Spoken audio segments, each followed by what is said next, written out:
అందరికీ నమస్కారం. ఇప్పుడే మోడీ, చంద్రబాబు, పవన్ కళ్యాణ్ల ప్రజాగలం సభ అయితే పూర్తయింది. జనం భారీగా వచ్చారు. సుమారు 7 లక్షల పైచులకు జనం అయితే వచ్చారు. ట్రాఫిక్ జామ్ కూడా భారీగా అయింది. ఇటు చిలకలూరుపేట నుంచి బొప్పూడి దాకా, అటు తాతపూడి నుంచి బొప్పూడి దాకా, మధ్య మధ్యలో చిన్న పల్లెటూరులైన కాటవారిపాలెం నుంచి బొప్పూడి, పర్చూరు నుంచి బొప్పూడి, 4 వైపుల నుంచి కూడా ట్రాఫిక్ జామ్ అయితే అయింది. సుమారు 14 కిలోమీటర్ల పైన ట్రాఫిక్ జామ్ అయితే అయింది.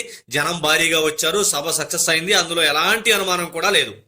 ఇక సభలో ఉన్నటువంటి ప్రసంగాల జోలికి వెళ్తే పవన్ కళ్యాణ్ గారు మొదటగా ప్రసంగిస్తూ మోడీ గారిని ప్రశంసిస్తూ, అందులోనూ కూడా జగన్మోహన్ రెడ్డిని మంచిగా టార్గెట్ చేస్తూ ఏమి చెప్పాలనుకున్నారో క్లియర్ గా చెప్పారు.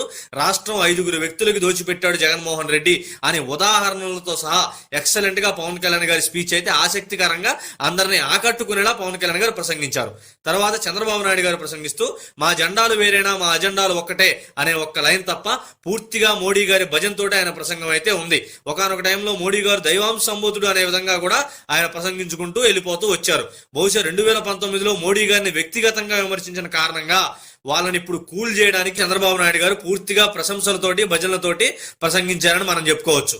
తర్వాత మోడీ గారు ప్రసంగిస్తూ అందులో ఎలాంటి విమర్శలు వైసీపీ మీద చేయకుండా చాలా జాగ్రత్తగా ప్రసంగించారని చెప్పుకోవచ్చు. 4.5 సంవత్సరాల పాటు వైసీపీ ప్రభుత్వం చేసినటువంటి తప్పుల్లో బీజేపీ ప్రభుత్వానికి కూడా వాటా ఉంది అనేది పచ్చి వాస్తవం. అది ఒక నగ్న సత్యం. దాన్ని తిప్పుకొట్టుకునే విధంగా ప్రసంగించకపోగా అసలు వైసీపీ జోలికే వెళ్ళలేదు ఆయన. అందులోనూ కూడా ఎందుకు పొత్తు పెట్టుకున్నాం, మా అజెండా ఏంటి, మేమేమి చేయాలనుకుంటున్నాం, ఆంధ్రప్రదేశ్కి మేము వస్తే ఏం చేస్తాము, ఎన్డీఏ కూటమిలో 2 పార్టీలు ఉన్నాయి అంటే మేము ఇక్కడ అధికారంలో ఉన్నట్టే, మేము ఏం చేయాలనుకుంటున్నాం, ఎలాంటి అభివృద్ధి కార్యక్రమాలు చేసి ఈ రాష్ట్రాన్ని వృద్ధి చేస్తాం అనేది ఏది కూడా ఆయన ప్రసంగించలేదు. భవిష్యత్తులో ఇలాంటి కార్యాచరణ ఉమ్మడి మేనిఫెస్టో రూపంలో విడుదల చేస్తారని అయితే మనం ఆశించవచ్చు. కాకపోతే చాలా మంది ఎక్స్పెక్టేషన్లు మోడీ గారి ప్రసంగం మీదే ఉన్నాయి. మోడీ గారు ఏ ఇతర రాష్ట్రాల్లో చూసుకున్నా కానీ వాళ్ళ ఒక పార్టీలో మిత్రపక్షంలో ఉన్నా, లేకపోతే ఏ పార్టీతో పొత్తు పెట్టుకున్నా, వాళ్ళే డైరెక్ట్ గా ఉన్నా కానీ అవతల పార్టీని ఖచ్చితంగా విమర్శించి తీరుతారు. అలాంటి విమర్శలు ఏవి చేయకపోగా అసలు వైసీపీ జోలికే వెళ్ళడానికి ఆయన ఇష్టపడలేదు. ఇలా గాని మరొక సభ గాని ఇలా ముగ్గురు కలిసి పెట్టుకుంటే, ఇదే విధంగా మోడీ గారి ప్రసంగం ఉంటే జనాలకు సరికొత్త అనుమానం వస్తుంది. ఇంకా వైసీపీతో బీజేపీకి ఇంటర్నల్ గా బ్యాక్ డోర్ పాలిటిక్స్ జరుగుతున్నాయేమో, ఇంటర్నల్ గా ఇంకా రహస్య ఒప్పందాలు అలాగే ఉన్నాయేమో అనే అనుమానం వస్తుంది.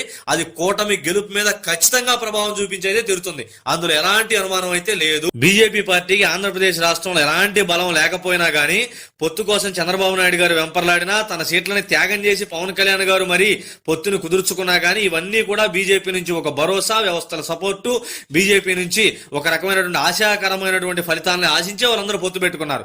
కానీ అవేవీ చెప్పలేదు. ఆ వైపు కూడా మోడీ గారు ప్రసంగంలో కూడా అటువైపు వెళ్ళడానికి కూడా ఆయన ఇంట్రెస్ట్ చూపించలేదు. చాలా చప్పగా మోడీ గారి ప్రసంగం అయితే సాగిందనే మనం చెప్పుకోవచ్చు.